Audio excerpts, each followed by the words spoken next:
In this big talk performed live in New York City, Nick Prefontaine is talking about how he has overcome adversity and why it's important to be coachable. I'm Tricia Brouk, the curator of the Speaker Salon, my 6-week intensive in New York City, and you are going to have an opportunity to watch Nick perform. Enjoy.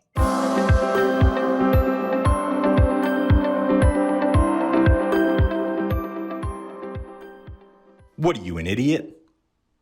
No way. You can't do that. What, are you kidding me? Has someone ever told you you can't? It was 2 p.m. on February 5th, 2003, ski club day, and we were heading to Watusa Mountain. My friends and I had all brought our snowboard gear onto the bus to get ready so we wouldn't miss a precious moment once we got to the mountain. We got to the mountain and headed straight to the chairlift. On the ride up, it had been raining. We noticed that it was very icy. I buckled into my snowboard, took a breath of that crisp winter air, and confidently charged towards the biggest jump in the terrain park. Speed. Going up to the jump, I caught the edge of my snowboard on the snow going up the jump, which threw me off balance.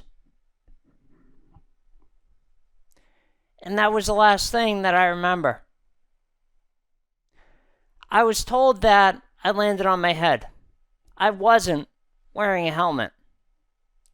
The doctors told my parents that I probably wouldn't walk, talk, or eat on my own ever again. I was in a coma for 3 weeks, but I really don't remember a month. After a month, I was transported to a rehab hospital in Boston. Coming out of my coma, I had a burning desire to run out of the hospital, but I couldn't.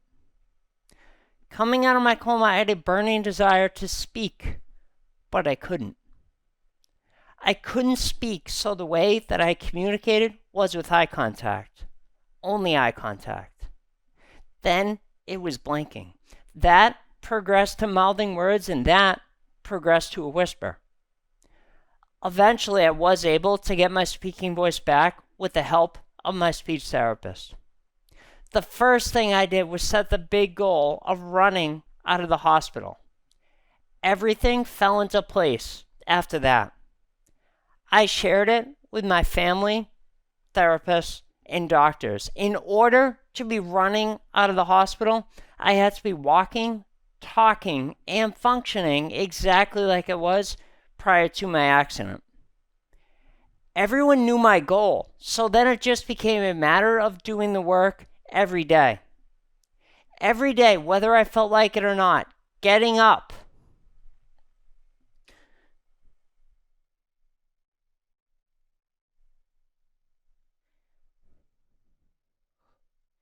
and quite literally putting one foot in front of the other, doing what I could control.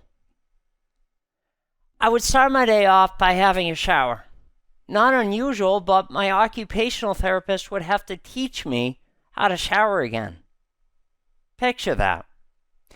I would need the help of my therapist while I was in the shower at one of my most vulnerable moments.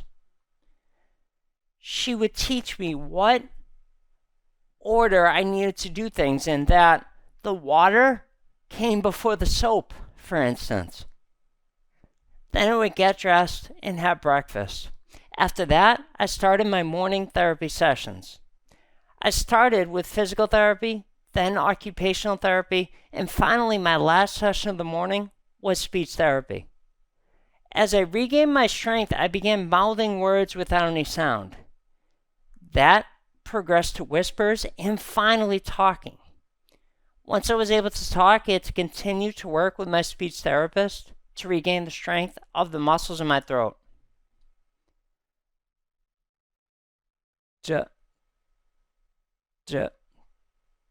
Dog. Cat.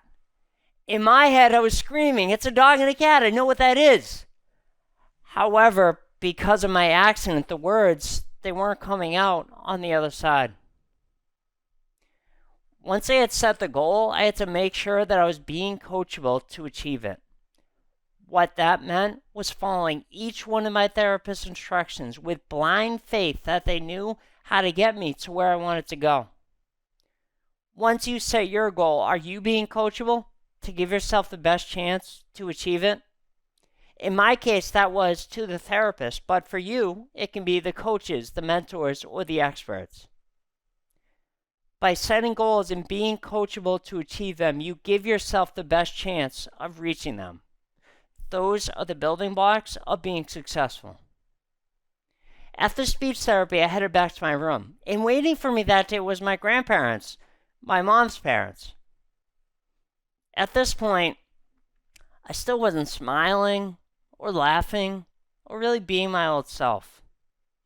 My grandfather brought me in a gift that day to laugh, to smile, lighten up, and be my old self. It's something that we all point to that really aided me in my recovery. That gift was a fart machine. As soon as they gave it to me, I put it to work. At the time, I was still in a wheelchair, and my grandparents wanted to take me to lunch. At the hospital, the cafeteria was located in the basement. To get there, you took the elevator all the way down, and then you had to go down this long hallway. I can picture it now. My grandmother was pushing the wheelchair, and my grandfather and I thought it would be a great idea to stash the fart machine right in the wheelchair.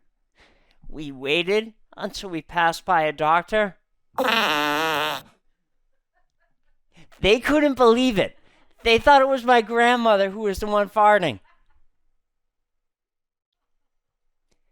As you can imagine, the fart machine was a big hit with all of the kids back in the second floor unit.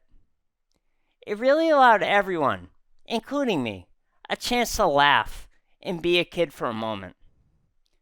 Whether you're looking to become the top person at your company or you're recovering from a life-threatening snowboard accident, the same key lessons apply. Remain open and coachable to achieve your goals. Once you have that, you have to make sure that you're not taking yourself too seriously. Don't forget to laugh. It can be the best medicine. What are you, an idiot? No, you're a star. No way. Yes way. You can't do that. You can do that. What, are you kidding me? What? You're amazing. When someone tells you you can, listen.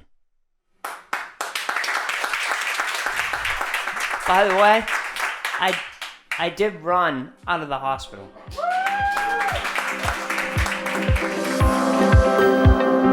I hope you enjoyed this big talk. And if you have any desire to step onto my stage in New York City, whether you live here or not, go to thespeakersalon.com and apply to join the salon. I hope you enjoyed these episodes, and be sure to hit the subscription button and notification bell so that you can be sure to get access to all of my latest videos. Big love.